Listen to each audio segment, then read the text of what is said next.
Good evening, good evening, good evening.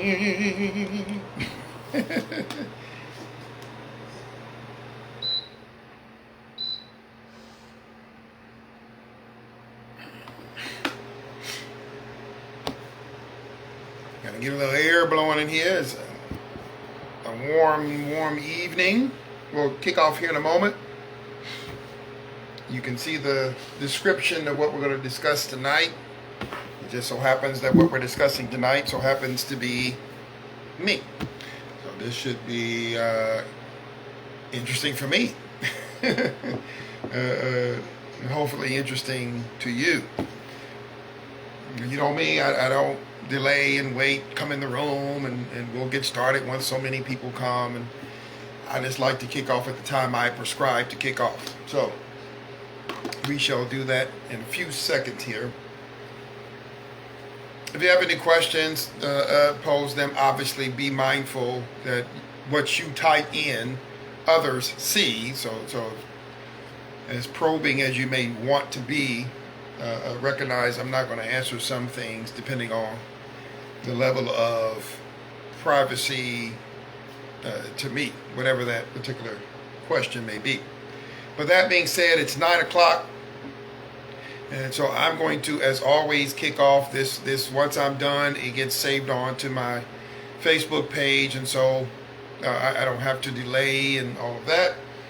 I decided with all the things that could be talked about, and I was going to continue the theme of last week, going a little deeper, which we broadcast on Saturday. So if you missed it, it's here. I'll upload it more than likely sometime in the next couple of days to the YouTube channel. It's on my business YouTube channel, and that's just because it's easily accessed that way. But tonight, just kind of keep it light if possible, and just present some things. The fact is, most of us, because of the pandemic, are watching somebody on a screen. That's just the reality. Some people have just went back into their buildings in terms of church. Some of you are classified as essential workers. You've been still going to your places of business. All that's true, but most, not just Americans, but people on the planet have been in their homes. And you've been watching somebody, if you've been consuming any kind of anything, not just, serve church, but any kind of anything, movies, whatever, you've been watching a screen and somebody talking at you, to you. Zoom, whatever the case may be. Zoom, of course, you're able to talk as well and interact. And you can do that via typing here. Good evening to you. So I figure at some point, maybe I should just get on here and actually introduce, as it were, myself. Some of you know me a little bit. Some of you know me a lot of bit. A few of you know me a lot of bit, going back to whenever. But ultimately, nobody knows me better than I know myself, save one, of course, and that would be God. So since he's not chatting, I am. I'll do my best to try to give some insight as to who I am and where I get these things that I talk about, and where does my ideas formulate from. A lot of that is just really conversations with people. It's on my page, what I do for a living. I'm in ministry full time, and part of that is an associate pastor in a ministry called Journey Church, not more than 5-10 minutes away from where I live. I've been in ministry for 28 years. Got started teaching Sunday school and Bible studies, things like that, and then went a step further and accepted the responsibility of being in ministry. And I like to explain it that way, one, because I want to help people to understand it's a divine call. Well, really, technically, preaching is not a calling, it's a responsibility, it's a doing. Teaching is a doing. What I was called to do is pastor, okay? A shepherd people, and to use the Bible to get people from point A to heaven, technically. So that's really the responsibility. That's my day, night, evening, weekend That's my anytime, all the time job. I am a father, and the fact is, while I have my son, so many days, of course, according to arrangements, I'm a full-time father. Because even when he's not with me, there's phone calls, there's, concerns, prayers. Those of you who are parents, you know how that works, right? So I am not a part-time father, nor is his mother. And while we're not together, we are full-time parents. We co-parent our son, and we work very much together to help him to become who he's meant to be. And that's there's no guarantees in terms of what type of person he's going to be. Our job is to shape and mold, and I take my job very, very seriously as a parent, as a father, something that I desire to be, probably very quietly. I was married more than once, as I've talked about openly on these broadcasts. For those who are brand new, I've been married 3 times. Got married at the age of 19, engaged at 18 on Christmas Eve of 1992. Married in August 19th, 1993. That was the first marriage. I was married roughly about 7 years. The marriage ended in 2000, etc., etc. So married very young, no children there, obviously. Got into a rebound marriage, basically, in 2001. So obviously wasn't even that long. March of 2001, got remarried. Was in that marriage off and on, truth be told, until 2007. So, that's another 6-7 years, of my life there. So, not perfect in any way. And I share this stuff. People kind of get a little nervous. Oh, Gabe, Christians, let me just say Christians, get nervous because they don't want to hear that pastors have lives. Even though they'll be the first one to tell you, oh yeah, they're not perfect. They're not perfect. I mean, I know my pastor has issues too. But the moment you say something about their pastor, they go, no, not my pastor. Wait a minute. 2 minutes ago, you just said your pastor's not perfect. But the moment somebody says something about their imperfection, you flip out and try to knock somebody out. I've seen that in my entire life. You think my father's perfect? No, he's been in ministry 54 years. 54. I'm 47. So, before I was born, right? He was 17 years old when he got into ministry. I was 19. Get it? We start early. That's what we do. So no, we know nobody's perfect. We say it all the time. So I try to be measured in my transparency because I want people to understand being a Christian, let alone a pastor or a minister or a musician or a singer, there's nothing in the Bible that says be some superhuman, right? And if that is what it says, then I'm going to miss the bar all day, every day, the rest of my natural life, right? So let me just share a dislike. That's one of them.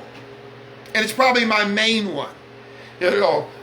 Being single, I'll kind of link some stuff together here. So you have conversation, you socialize. So you say to somebody, oh, what do you do? Oh, I'm in ministry full time, and I'm also a pastor. You can just see it. I mean, you can hear it on the phone. You can see it in their face. You can even see it on a text. Like all of a sudden, because of what they think a pastor is, which 99% of the people don't even know what that is. I'm just being honest. I don't mean no disrespect, but most people don't know. They have some presumption of what a pastor is and what a pastor does, which most people still don't know what a pastor does. And the reality of it is, they have this notion of emotional, mental, listen to what I'm saying, perfection. Well, not perfection, Gabe, but not, you don't even know what the word perfection means. You do know, biblically, the word perfection means maturity. It doesn't mean not do anything wrong. That means you're dead. Perfection in the Bible means maturity. And I know many, many people in ministry on any level that's not mature. I started ministry at 19 years old. Can you understand maybe how there's 3 marriages? Can you understand a 31-year addiction to pornography? I was a teenager. I was not mature. I was not mature at all. So the reality of it is, how many of you, when you come out of high school and you start working and you get married or you do what you do as a grown person, you can honestly say you were mature, even if you went to the military? How many of you can honestly say you were perfect or mature? Most of us can't say that. Most of us can't. So I don't mind being transparent, because I'm trying to help people understand your pastor is growing. The ministers, the apostles, whatever you call them, they're working through issues of maturity just like you. So stop the nonsense. Here's a dislike. Well, you know you a pastor, so you supposed to be like this. You know you's a pastor now. You know you ain't supposed to be having thoughts. And that's book, chapter, verse. I ask this all the time, and nobody's ever able to give me a book, chapter. Yeah, but aren't you going to be judged at a higher level than anybody else? Book, chapter, verse. Book, chapter, verse. So this is a dislike. Now, I don't spend a lot of time with this stuff. I'm just trying to help people to understand, when you're looking up on a screen or you're sitting in your place of worship up at a pastor or a person preaching and teaching, judge the content of their message, which is what you're supposed to be doing.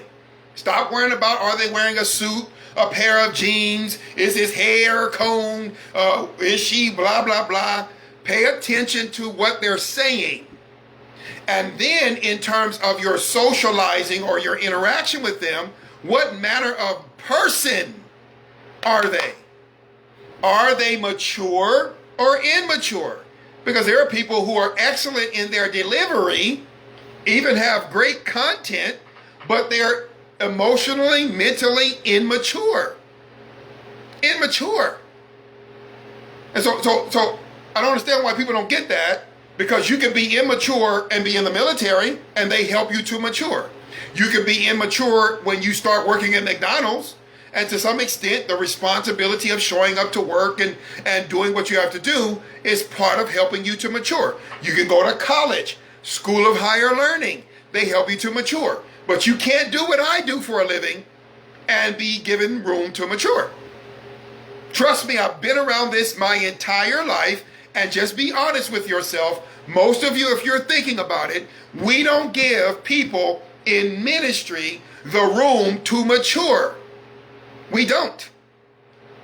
We don't. We don't give them room to make mistakes, i.e. sin. We don't give them any. Yeah, grace, percent abound, grace abound.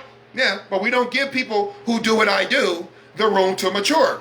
Or we'll say, well, that was one thing when you were 20, and maybe even when you were 30, but now you're 40 and 50 and 60.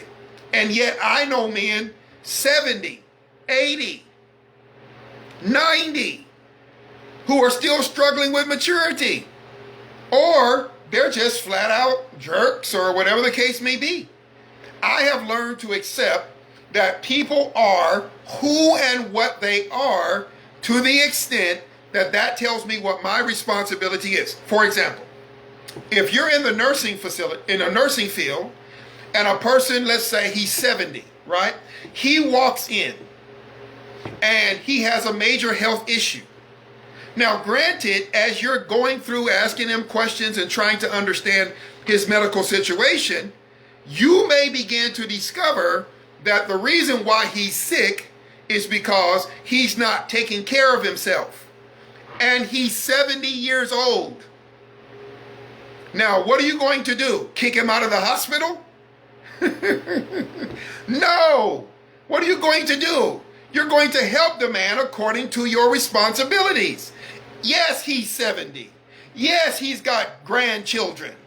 Yes, you think he would have figured out how to take care of himself by now. But the reality of it is, if you're in the medical field, you have a responsibility to him to help him to take care of himself to the extent, watch this, that he will allow you to do that. How is that any different than a person who does what I do? Yes, the man learned how to read scripture and tell you what they say, but he's got some places emotionally, mentally, where he may not exactly know how to take care of himself. And so when he pours out his heart to someone, which I don't make a habit of doing, I'm going to be honest, but those who do, when they pour out their hearts to people, now people do come to me and do that. But when they pour out their hearts to me, I don't go, man, you a preacher, what's wrong with you? Get your act together. Man, you've been in ministry 60 years, get your act together. No, I catch him where he is, just like the 70-year-old who comes to the hospital, and I try to work with him wherever he is.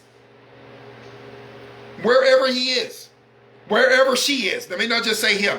Wherever she is. That's actually what the Bible teaches. So one of my dislikes is that I don't have a problem with mentioning to people I'm a Christian or anything.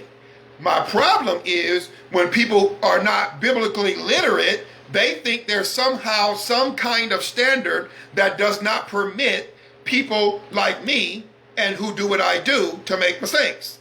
Apparently you didn't read about Peter, who act like he lied, bold-faced lied as an apostle. You didn't read about people like him, right? Now, I don't cite those things to give myself permission. I'm just telling you it's what the Bible says. And God didn't throw him away. And God didn't tell him he need to sit down 10 seats. No, he got checked lovingly by Paul, and he was good. And he went forward in the work. But most of us have created in our minds such an image that people who do what I do can't be vulnerable, can't be human, can't be immature. We can't make any kind of mistakes that hurt other people's feelings. We can't say anything across the pulpit that might be a little edgy, because then we want to give the pastor advice or the preacher advice, even though we have no blasted clue of what we're talking about. But my feelings got hurt, so now let me go tell him or her, hey man, people's feelings might have been a little hurt. By the way, they did that to Jesus. They went up to Jesus and said, hey, you do know what you said offended the Pharisees. You do know that, right? It's a part of what we do. It's a part of what I do. There's nothing I can do. I'm going to say something at some point or another somebody's going to disagree with, and might even disagree with to the point they get offended. So I have learned in my life just to go forward. I'm sharing this now, but honestly, I've been doing it 28 years. I just do what I do and sit down. And that's pretty much what a nurse has to do, what a doctor has to do, what a waiter has to do, what a waitress has to do. You can get cussed out by some people. I've never been cussed out, but you can have people say all kind of stuff to you. You just have to be a professional. You have to receive it and then just go on about your business. And so here's me socially. Now let me give you some insight to Gabe. So here's how it works for me, right? I'm going to tell you something that most preachers will now tell you. If I say to you what I do, and I watch you almost crumble, I leave you alone. It's real easy for me. If I say, oh yeah, I'm in ministry full time, I actually get paid to do this, and people give donations and things like that to the ministry to help support me, and I'm also an associate pastor, and I watch people's faces contort, because really it's not about me, it's about them. I mean, I get it. Then I know that's not a person I'm going to talk to socially. Socially just meaning I'm not going to just be like, hey, what's up? How you doing? I'm good. How about yourself? It's probably going to be, they're going to ask me something biblical, or they're going to tell me about something they want me to pray for, and then I'm going to pray for it. Or I'm going to help them understand something in the Bible. That's pretty much what it's going to be. It's not going to be anything other than that. Because if they can't see the man that is the one speaking to them, even though I may be in a position as one called to be a pastor, then I don't have no dealings with them other than in ministry, because that's all they're going to pay attention to anyway. Now, what I've learned in my experience is if something comes out about a person who does what I do, then they go, but I thought we were friends. Why you didn't tell me you were dealing with that? Because you, watch this now, because you proved that you couldn't handle it. There are people to this day that would probably love for me to communicate with them on a constant basis, to be transparent, to share with them things I'm going through. Why won't I do it? Because they can't handle it. It ain't got nothing to do with my unwillingness to be transparent. It got something to do with the fact they can't handle it. And my father, who has been in ministry 54 years, taught me, Gabe, you have to keep some things to yourself because some people aren't going to know how to handle it. Plain and simple. It's not me trying to be like I'm high and mighty. I'm just telling you. I'm just telling you that there are a lot of people, and look, this ain't just because of what I do. I'm sure a lot of other people agree that they just can't tell people about who they are because those people, no matter how much they may want to be friends, look, and I tell people all the time, man, you can't do it. Can't do it. Because if you do that, well, they're really nice. What does nice got to do with what I'm talking about? First of all, we're all supposed to be nice. So why is that the only prerequisite for getting close to a person and becoming friends? They nice? I know hundreds, thousands of nice people. But that you got to be a little deeper with me than just be nice. What's up? How you doing? I'm good. Cool. So let me share something with you about how I like to go about developing friendship. Okay? Now I don't share this stuff, so maybe if you don't want to hear it, that's cool. I get it. But how I like to go about developing friendship is very intentional. Something I teach my son is that you meet each other, you just kind of be in the same space, you work together, you go to church together, you meet at the grocery stores, you just pass each other, you gym or whatever, you have conversation. So that's kind of acquaintance, right? But if you really think there's a person you can have a friendship with, actual friendship, somebody that you can call on, trust in, rely on, that kind of thing, you have to be very intentional. And I tend to be very intentional. So when I call somebody friend, it ain't a Facebook deal. It ain't a social media kind of thing where everybody's friend. When I say my friend, then that means I've had intentional kind of conversations. I've thrown some things out about myself and I've watched their reaction. I've thrown things out there about a previous relationship, about things that I've done.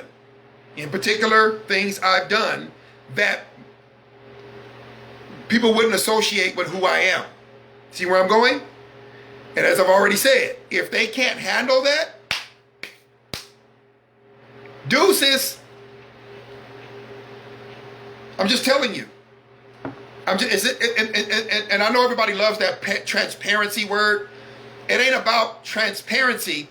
It's about, can you handle Gabe saying something about his life at some point in his life when he wasn't what you think he is?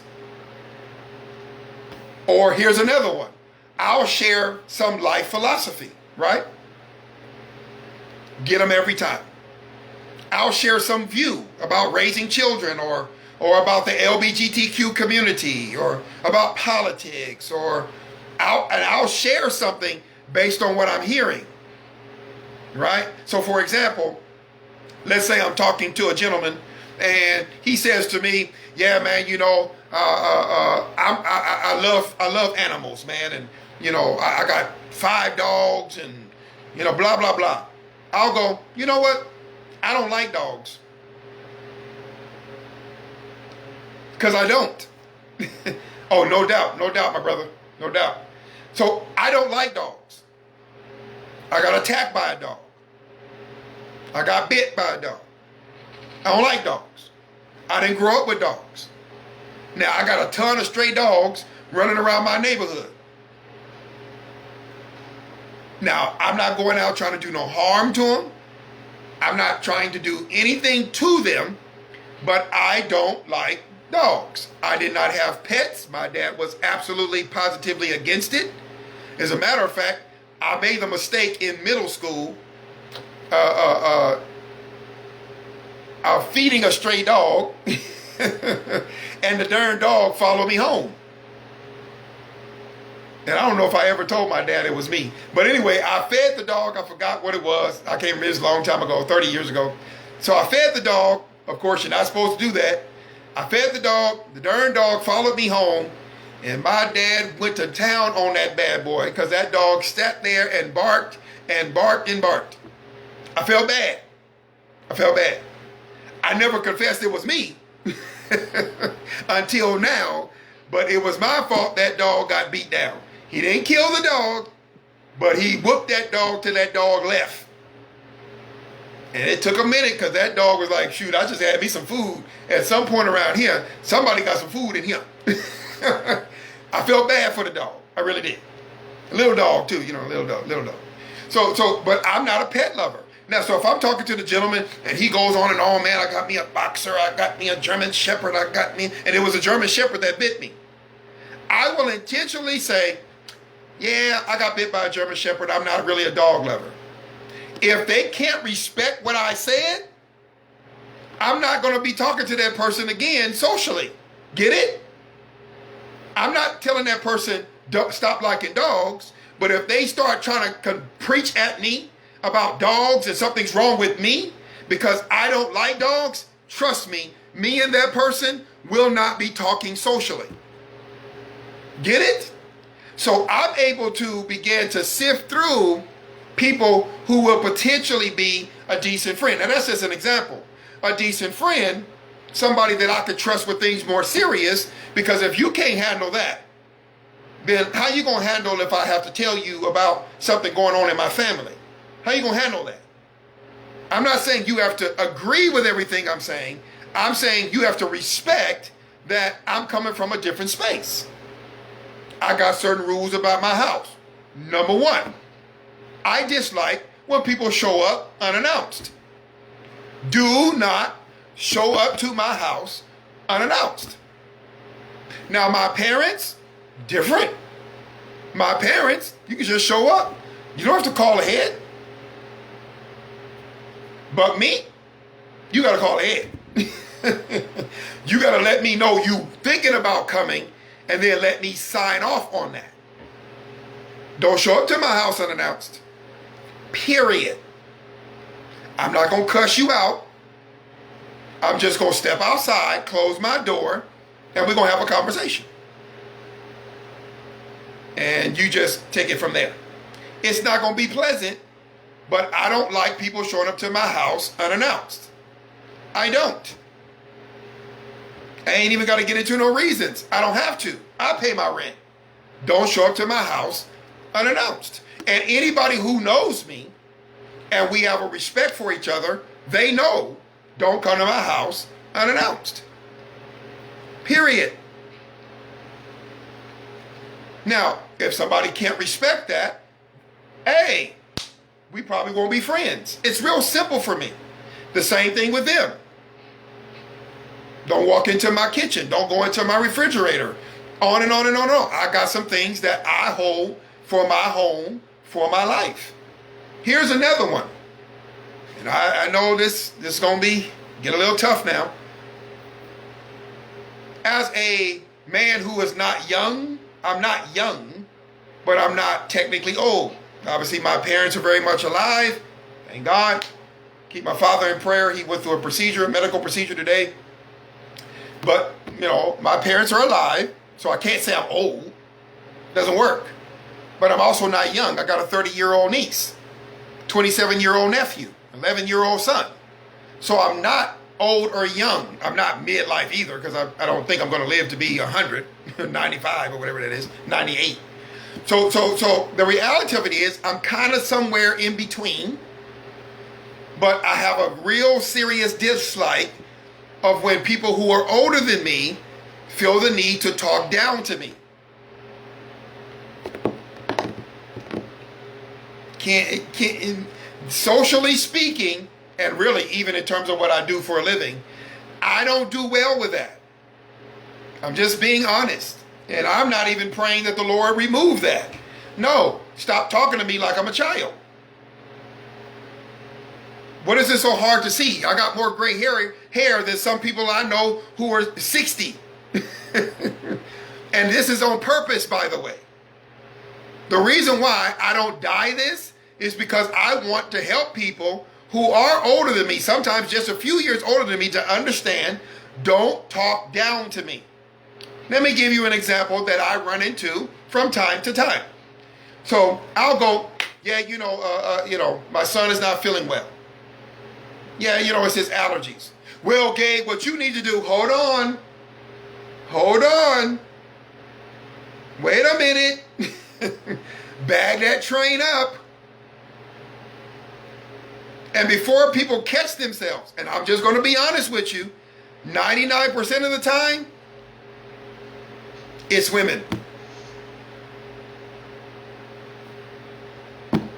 I'm just being honest. If I say, yeah, I'm not feeling well. Now look, young man. Hey, my mom is alive. My mom is alive. She was there when I was born and has been there to this point all my life. My mother does not do that. If I call my mom right now and say, Mom, your grandson, this. She is not going to give me a lecture about what I need to do to help her grandson be all right. Why? Because believe it or not, I am actually mature, despite popular belief. Well, Gabe, don't be like that, because some people just so used to parenting. They're just so used to parenting. I did a whole broadcast about this. Now, you go do that to your grown children. That's you and them. But stop doing that to me. I'm a darn pastor. My job is to lead people. How are you talking to me like I need to be led when God himself, through Jesus Christ, designated me responsible for people's souls? Now let that sink in for a second. And if you think I'm being prideful, why are you still on my page? That ain't got nothing to do with me. That's got something to do with you. I'm 47 years old. I have helped raise 5 other children, not including my son. And they are all adults. I'm not a novice. I've been there, done that. I've traveled across the United States. I've lived in 3 states. I've had to pay bills. I've been sick. I've been up, down, level to the ground. You know the song. What blows my mind is, watch this. Here's why it's such an annoyance.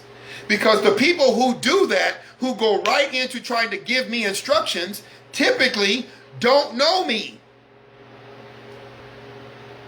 They haven't even questioned whether or not I have the capacity to even fulfill the things that they're trying to demand me to do. And here's what is a trip, right? This just happened to me recently. That they'll go into it, and then some of them, when I get quiet, oh, I know how to get quiet, they'll catch themselves and go, oh, I was probably being demanding.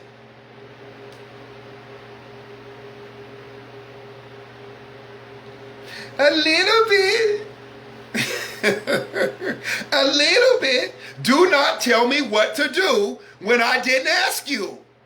And I get the feeling most adults, including my 30-year-old niece, my son's 19-year-old sister, would probably not want people just barking instructions at them, supposedly because they care. Well, Gabe, I just care.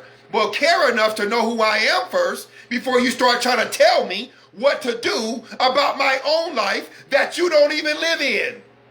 Do you even know what I'm going through? Well, no. Did you even ask me some questions to get some details about what I'm up against? No. So then why are you giving advice? A medically trained nurse, practitioner, doctor will not do that. If you go to the doctor, I'm using them a lot tonight. If you go to the doctor, they'll keep probing, asking questions, running tests to figure out what's going on with you. They don't immediately go, you coughing? You know you need to go and get you some cough syrup and go on to bed. They don't do that. And yet they're medical professionals. Yet just because you got a grown child, why do I care? Gabe, I got children your age, so I'm not your child. So you don't talk to me like I'm your child. You talk to me like we are grown people. And I have been dealing with this since I was a teenager. And yes, Gabe, please don't say it. I'm going to say it. I have had to put elderly people in their place, especially behind my son, including my own mother. I don't mean no disrespect, people, but that's my son. And the only other person can say that is Tara Perez. We the only two people who can claim that. I don't give a rip if you raised 272 children. Bless your heart. You still ain't raising him. And you didn't raise me. Now, again, if you think what I'm saying is disrespectful, why are you on my page? My page. My rules, my life. Now notice, I don't inflict these on anyone else. You don't hear me saying, but when it comes to you, I get to tell you what to do. Now, if I'm your pastor, it comes with the territory. Sorry, nothing else I can do with that. By the way, just for notation, and I got somebody on here of whom is one of the members. I don't just tell people what to do. Even as a pastor, I respect them enough to give them instruction in terms of the scripture and open up the scripture, and then I leave it to them to figure out what they want to do. I'm not one of those pastors who are, hey, I ain't seen you. Where you at? What you doing? You ain't been giving your offering. What you doing? You ain't been showing up to Bible study. What you doing? I was raised in that era, but my father was not like that and is not like that. So I don't do that. Matter of fact, he had some people tell him, you don't get on us about coming to church. And he said, your point? Well, our old pastor, he used to tell us when we don't show up, he would let us know. He said, and mind you, these people were older than him, by the way. He said, if that's what you need me to do, sorry, I'm not going to do it. And I'm telling you now, as a pastor, I'm not going to do that. Because I'm not going to show up to your house. Didn't I tell you to get to church? What you doing over here? What you doing over there? What you doing with that money? You ain't gave, and I know pastors like this, by the way. You ain't gave your tithes. Shame, shame, shame. I don't do that. I ain't got time for that. If that's the kind of person you need in your life, more power to you, not me. If that's the kind of friend you need, I'm not going to be the one. I'm not going to be the one. I'm not that dude. I'm not that dude trying to run people's lives, even though I am a person who is called to help lead their lives. You know why? Because I'm just a under shepherd. I'm not the good shepherd. So even when it comes to pastoring, Jesus is the actual pastor. I just work as his physical expression. I'm trying to get you to follow Jesus more than to follow Gabe. So I speak in a manner that respects that you are a grown person. See? So I have a very real problem with people trying to tell me what to do. I really do. And when I work on jobs and the boss gets to tell me what to do, but if he or she starts talking to me like I'm less than a respectable individual, you best believe either we gonna have a talk or HR. And have I done it? Yes, I have. Yes, I have. I've sat in HR and made it clear I didn't whine. I was articulate in terms of being disrespected. Look, there are OSHA laws that says you can't do that to people in the United States. And since I know my law, I went and said, hey, tell me what you want me to get done. My job is to get it done. If I don't get it done, write me up, give me a warning, but you don't get to talk down to me. You don't get to disrespect me. You don't get to cuss me out. You don't get to threaten my job. Just fire me if you want to fire me. Real dislike. Single. Single life. Yeah, single life. What can I say? Single life. Let's see. There's things about it I like. There's things about it I like. I don't know about the whole freedom thing. I was married once upon a time, so I never saw being in a marriage as slavery. So you're gonna have to excuse me. I don't understand when single people say, I'm free. I guess I do. I'm free. I love being single because I'm free. I don't have to answer to anyone.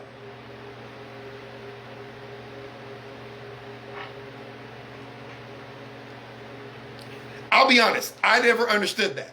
I've been single 6 years come next month, and I still don't understand the notion of I'm free and I don't have to answer to anyone. I don't like or dislike it, I just don't understand it. Somebody help me understand, type it in the comments, I'll read it, I'll respond. I don't get that. Because when I was married, particularly in my last marriage, I didn't feel like I was in prison. I really didn't. Now maybe she did. You have to ask her. But I never felt like when I was in a marriage that was a good marriage that I felt like I was in prison. I didn't. So anyone in a marriage like that, no disrespect, if that's how you feel, you might want to not leave the marriage, but you need to get some counsel or something. Call me, let's talk. Let's figure out why you feel like your marriage is a prison. Because marriage ain't supposed to be a prison. One of the things I loved about being married is just in the general sense that I felt free. Now we all grown people, don't get mad at me, but in marriage I felt free sexually. In other words, to be able to express myself because I had a wife. When you're single, you don't really technically get to do that. Now I understand some people are of a different sort. I understand that. But in marriage, one of the things you're supposed to be able to do is express yourself sexually. I don't mean just doing it. I mean be able to talk about it. Talk about what you like. Talk about what you dislike. And that person you're married to, hopefully, will listen to you and you'll be able to communicate and maybe even enhance your life. So I do miss that about being in a marriage. It wasn't about volume. Listen to me. It wasn't about volume of sexual activity in the marriage. It was just about the sense that I'm not worrying about it. I'm not worrying about some other person or whatever the case may be. I'm in a marriage with this person, right? So I love that. I love that. In terms of being single or married, really in the sense of being myself, I never had any difference. I'm myself. Wasn't always fully mature, as I've already said, but that wasn't the fault of the marriage. That wasn't the fault of the person I was married to. My immaturity was my fault. Was my fault.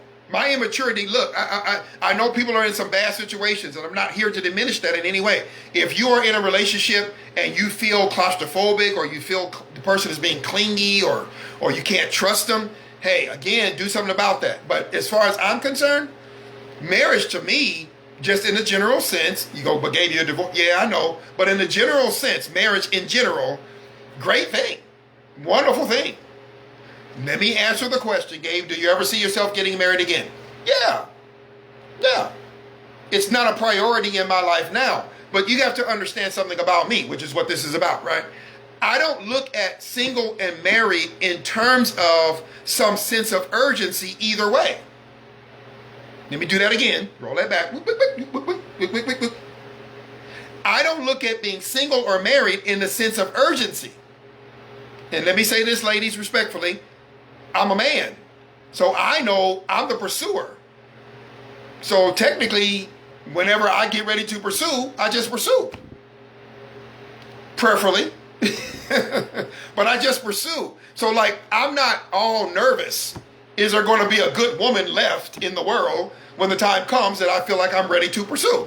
I'm pretty sure there's going to be hundreds, thousands, tens of thousands, maybe millions of single women that are going to be very available when the time comes that I'm ready to pursue again. So I don't live my single life scared that Oh man, but she sure is nice. I mean, I'm not really ready to be married right now, but man, she sure is nice. God, what you think? I know I'm not ready though, but she sure is nice. But God, what you think? Look, man, who got time for all that? I'm sitting here as a single father, single man who's a father, who's a pastor, a brother, a friend, a guide, doing what I'm supposed to be doing. I live a very full life. I tell people I'm not always busy, but I live a full life. I'm very comfortable in my own skin. I'm not scared about tomorrow because I know who holds my future. I'm an actual literal Christian. You see what I'm saying? So I don't worry about it. Any worries I have, I go to Jesus. Now, I know that sounds simple, but I'm just being honest. I don't worry about my life since I'm told not to, Matthew chapter 6. So I don't. Now, did I? Yeah. Once upon a time, I worried. I worried about money. I worried about bills. I worried about... I was worried. I was a worrier. And that led to high blood pressure. Can't really worry now because high blood pressure would kill me. So I don't worry. I don't spend my life worrying about being single or worry about being married. I come to a point of feeling like emotionally, listen to me, emotionally, mentally, financially, spiritually, I can handle being in a marriage. Prayerfully speaking, God, yes, no, good, okay, let's do it. Let's do it. And I've said this on this broadcast many times. I have met some absolutely awesome, fantastic women. Smart, attractive, well put together. See how I said that right there? Well put together, love God, know they're not perfect, really don't want somebody who's perfect. So if that's you, won't be you. I've met some awesome, great conversation, which obviously you can see I said it again. Let me say it one more time. Great conversation, real big with me. Can hold their own in their life. And I'm not talking about just financially. I mean, they live a full life. Not that they're busy, but they live full lives. They're not sitting around waiting for some man to come and do something. You know, he's got to come in and do something. Yet, they're open to it. Now, I'm letting y'all in. Nobody knows this stuff but me. So, my interest, even socially, listen to this. My interest socially, even when it comes to gentlemen I talk to, are men who live full lives. Men who handle business. They could be retired. I don't have no problem with that. But when I say, hey man, so how's things going? Oh man, I'm out there, I'm on the boat fishing, I'm doing this, man, I'm traveling, I'm seeing my children, my grandchildren if they have them. They live full lives. Oh, I get up in the morning, I go to bed at night. That's probably, we're not gonna really hit it off. Why? Because if you ask me what I got going on, what a day, let's see, what is it, Thursday? Let's see, I gotta get my son from school, then I got rehearsal, then I got this, then I'm gonna do a broadcast, and it's not gonna end till about 10 o'clock, then I gotta get my son up in the morning, etc., etc., etc. Oh man, woo, you busy. That person is already draining me. I'm drained. I'm tired now. I just said it and I just got drained. I don't have no problem with people being retired. What my problem is you're living a retired life waiting for something. Be retired, cool, but what you waiting on? You only got one life. You got one. So you decided to retire. And do what? If in retirement you kicking it around the house, but you enjoy that, well, don't speak like, yeah, I just be around the house. Yeah, I don't have no life. My question is, why'd you retire? My grandfather worked until his 80s, until literally he physically could not go to work. He literally worked until his body said, dude, take your butt home. Within a couple of years of that, he died. I recommend, if you're retired, Fill your life with things that bring you fulfillment. Read those books you've always wanted to read. Maybe your ends don't always meet. Hey, I know the feeling. So you can't travel the way you like to travel. But there's more to life than just traveling. Get into some hobbies, man. Get your favorite television broadcast. I don't know, maybe read the Bible. Try that. Do some things that you like to do. If you are retired, how about volunteer? I don't ever plan on stopping until my son roll me off into the grave. Just roll me off, son, and just throw some dirt on me. I'm dead. I don't care. Whatever you got to do, just put me somewhere and set me in a corner and go on about your business. Well, I'm not there. That's just my shell. I don't plan on stopping. One of the things I love about my parents is, unfortunately, the pandemic kind of cut them down, but they move around. They move around. They got friends. They travel in terms of their ministry and Church of God in Christ or whatever. They get around. They live their life. So that's my motto. But for me, I have a hard time engaging with people socially. I keep saying that hey, they men and women just ain't got nothing going on for themselves. I want to be able to call or text and you go, hey, Gabe, I'm busy. Oh, cool. Catch up with you later. Cool. That's great. Now, I understand people sometimes have sicknesses and things like that. Hey, I had coronavirus last year. I've had some stomach issues and things like that. Back issues. I get it. So you're not always mobile. I don't mean busy and full life, meaning being mobile. You might be sitting, but you're doing things that occupy your mind, that are beneficial, that are healthy. That's what I mean. So socially speaking, I struggle. This is just Gabe. I struggle with people, one, who try to tell me what to do, and they don't really know me. Two, who their lives, they may live it exactly the way they want, but when I'm talking with you and your life is just kind of, I get up and then I go to bed, man, that's cool, but we're not going to really have a lot of conversation. Because most of the conversation you have with people socially, think about it, is kind of what's going on in their day. And then from whatever's going on in our lives, we have subjects that burst forth from that. I can talk about politics, but I don't want to talk about politics all day. So if you're watching MSNBC or something like that all day, I can't get with you. I can't do it. I can't rock with you. Oh, by the way, let me get on somebody's nerves. I don't want to talk about God or the Bible all darn day. I got a friend now. Sometimes I got to help that brother out, man. He's got 4 kids. He's pastoring. He's got a full-time job. He's studying. So he calls me and he wants to consume. I love my brother. We talk a lot, but I don't want to talk about the Bible per se all day, especially since I'm studying and praying most of the day. I want to hear about something else. Hey man, how your kids doing? How your grandkids doing? He's got a grandchild, just born a few weeks ago. Hey man, how's the grandbaby?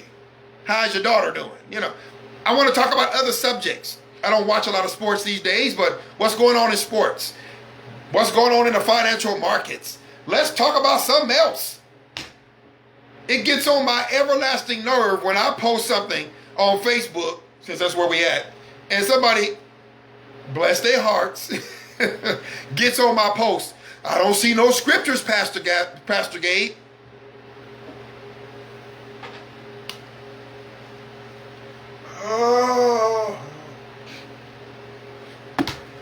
Do you think the Bible is the only thing I ever read?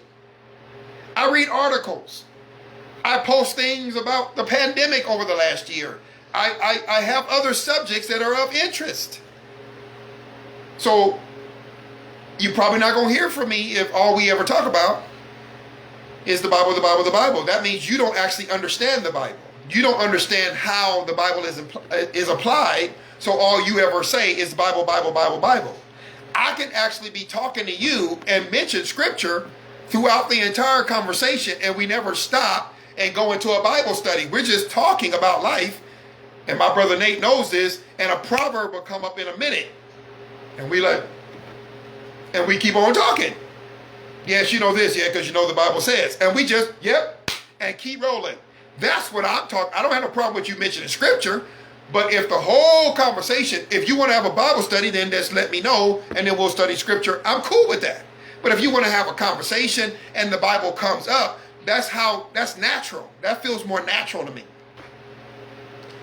Being single, I don't have a problem with it. It is what it is. I'm at a point in my life economically, and look, I'm transparent.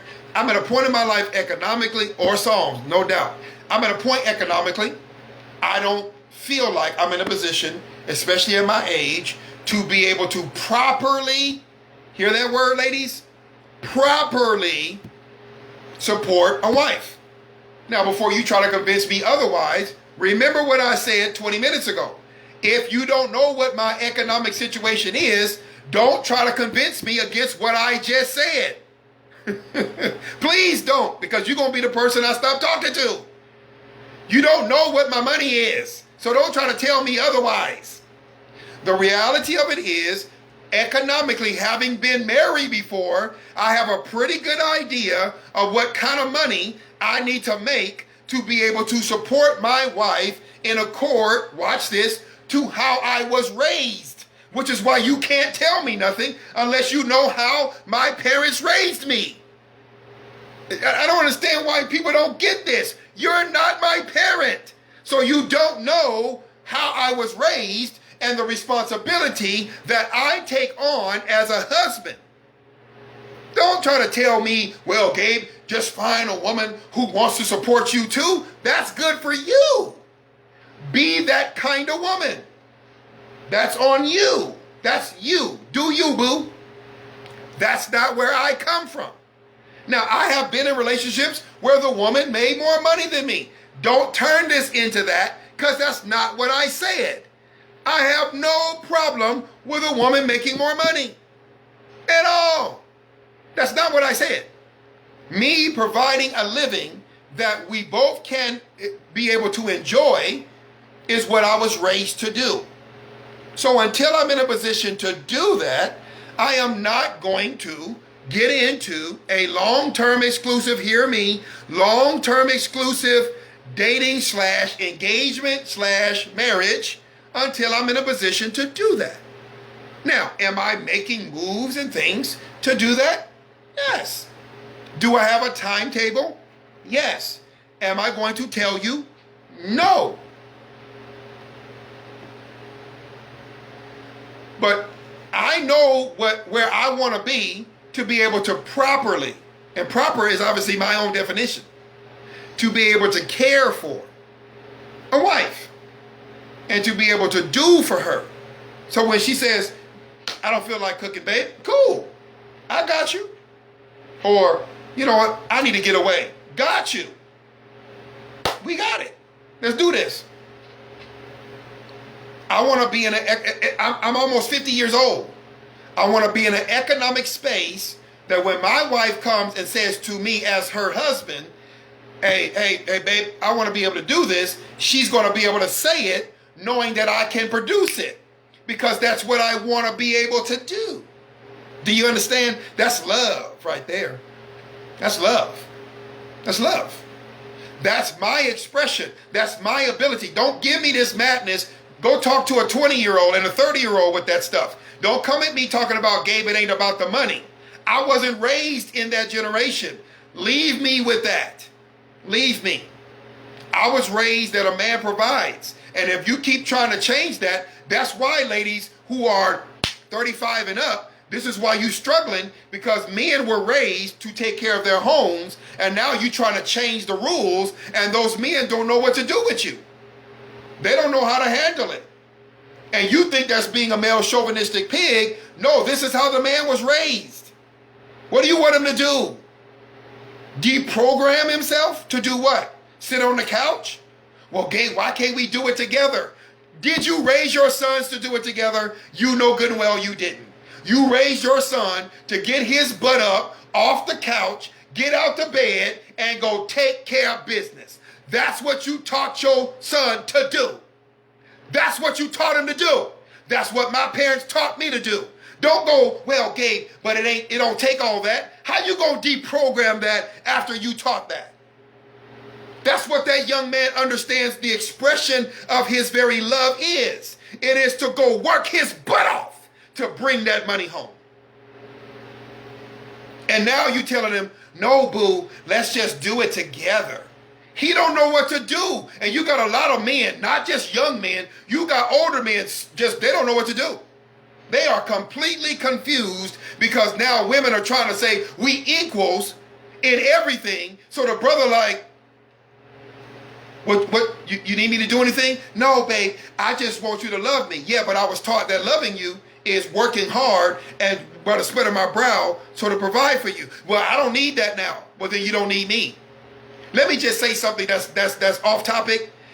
I don't think women understand in general, I'm not saying all women, that basically what has happened is you guys have rendered men 40 and up useless. Not because they are useless, but because you so desperately wanted to be equals, because you so desperately wanted to make the money and do this and bring home and da-da-da-da-da, because you wanted to have all the same say and do all the same thing, men basically feel useless.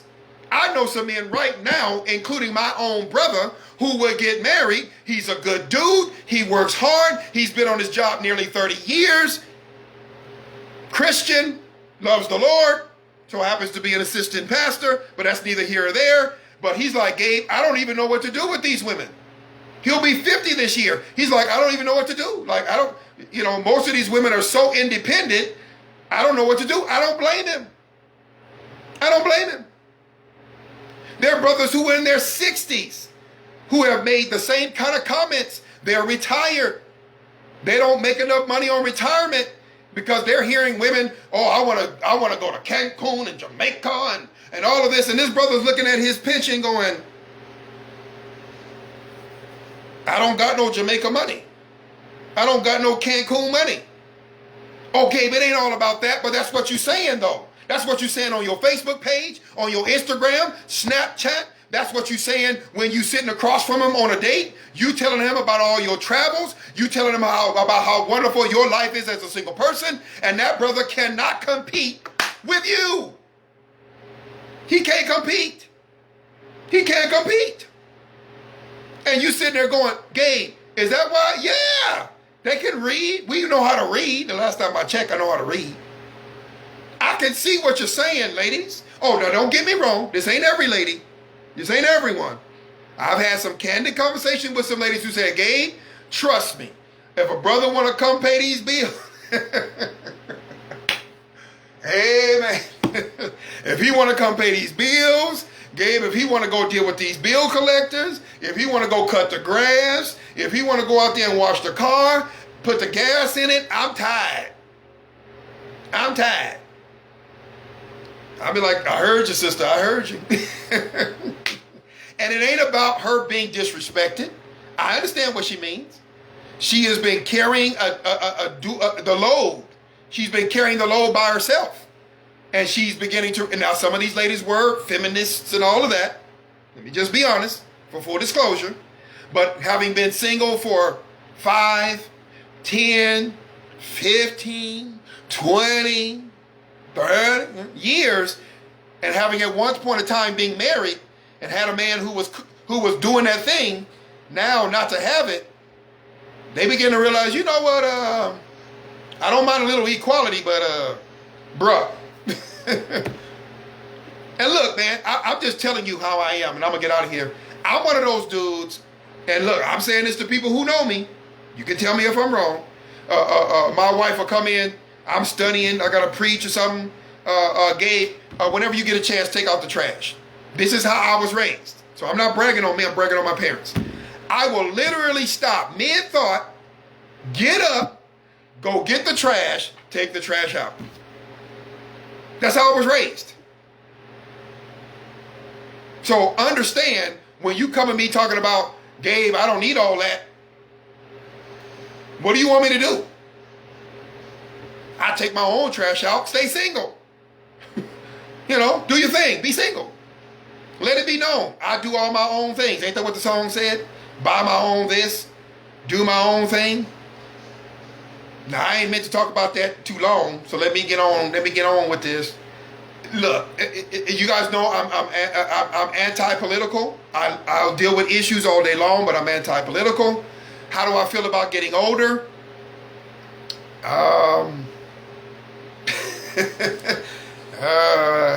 You know what? I don't mind it.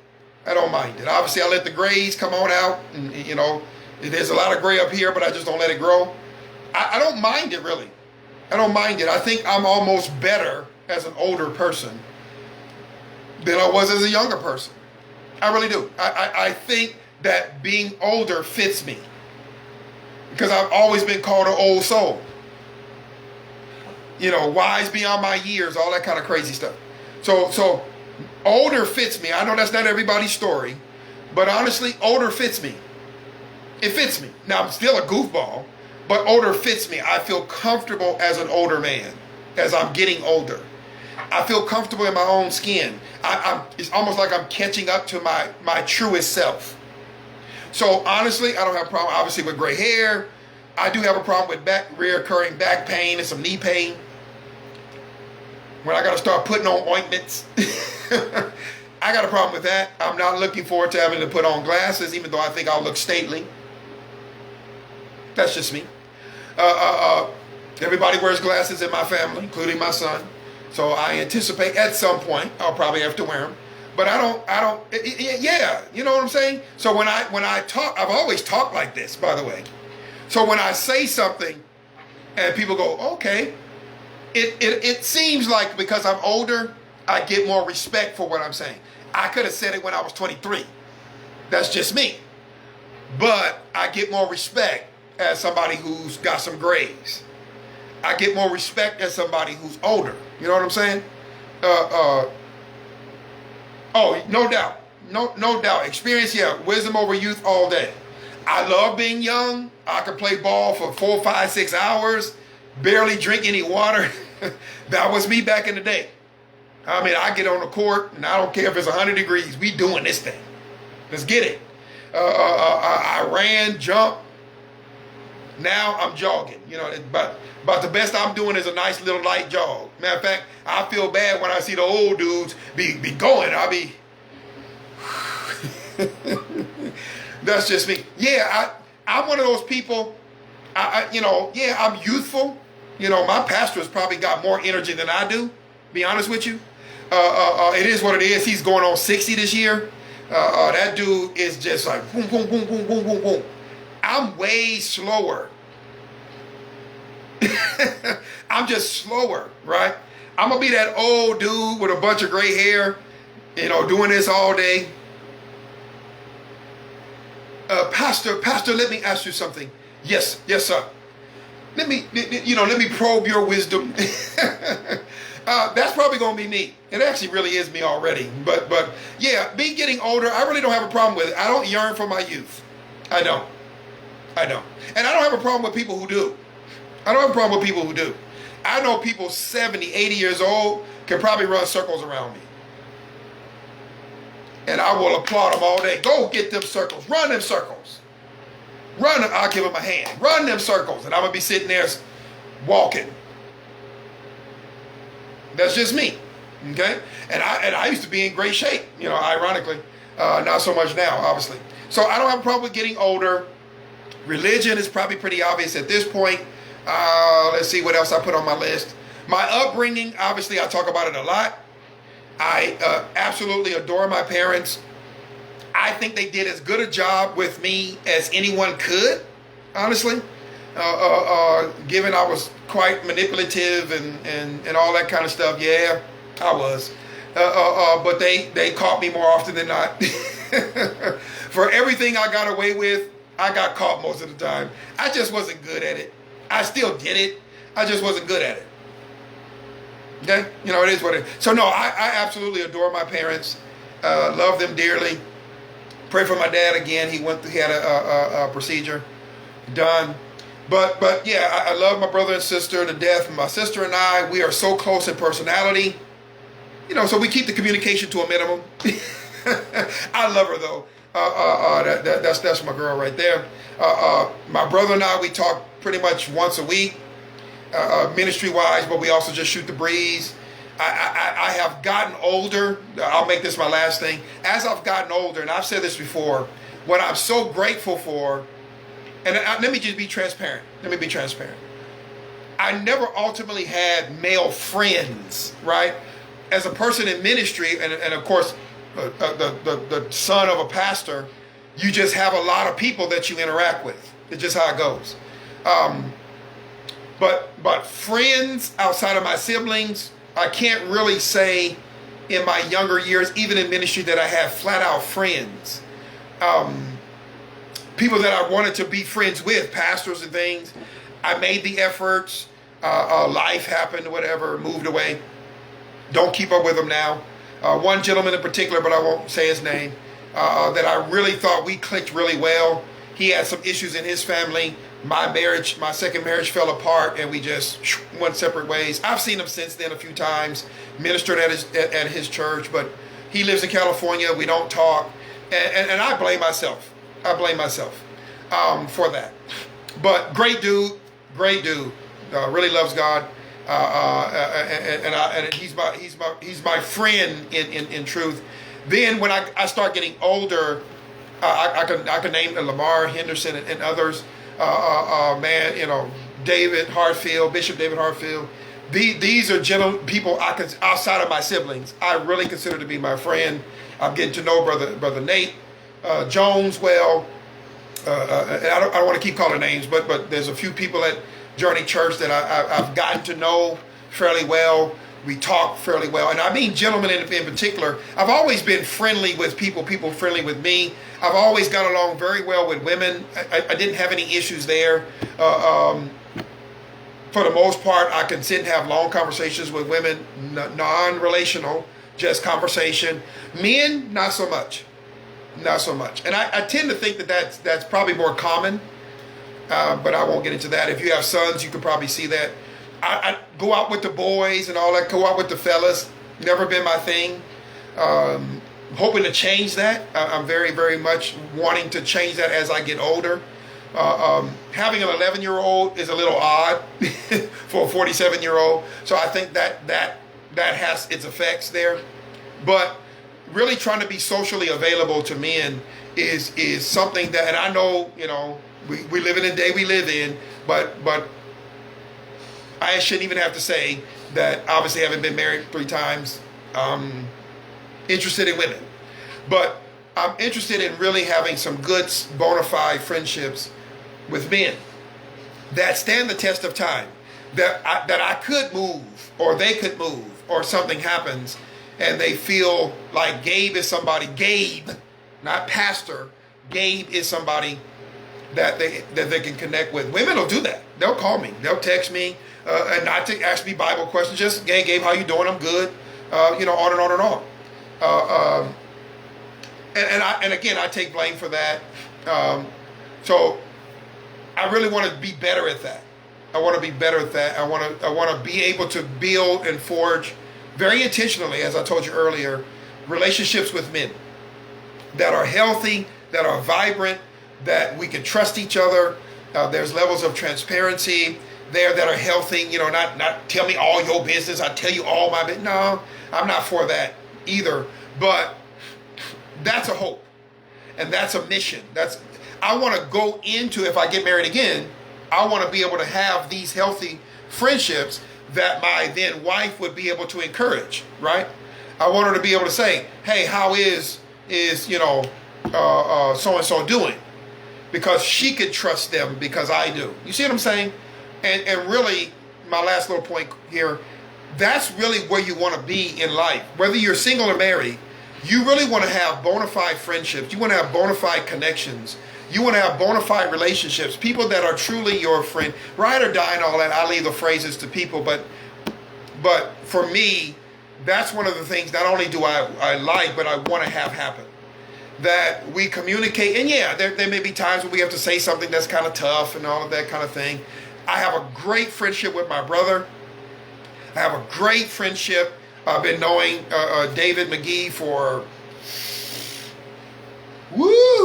since we were probably 30-some years.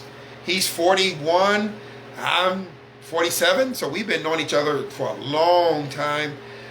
We really just kind of reinvigorated this friendship. And yeah, it surrounds both being pastors, but I'm hoping to see that happen.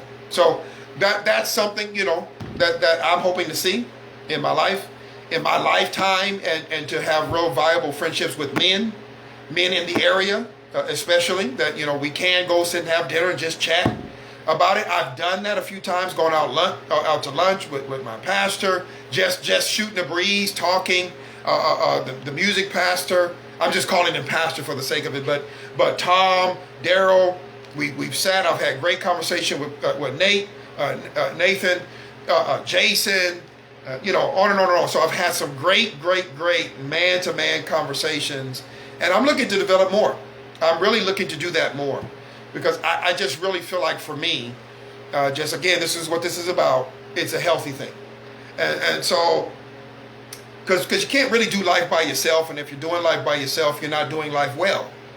You're doing life, but you're not doing life well. And women are better at this. I'm just going to be honest with you, men. Women are better at this. They're just better at this. Not that all men struggle with it like I do, but most of the time, women tend to do better at this. It's just a fact. So that being said, obviously, there's a whole lot more to me than just what I've shared. That's just some hit-miss stuff, just to kind of give you some insight to Gabe. You see me in front of this camera talking about issues and subjects and all of that. I do put this out there from time to time. If you have something in society that you would like me to consider and to address, I have done that. I've taken subjects from people and we've addressed those topics. Feel free to share them. If I've addressed them already, I'll direct you to where you can go and watch that broadcast. I'll send it to you via messenger, that kind of thing. That being said, have a great night. Until next week, this has been Let's Talk, and I am Gabe. Have a good one.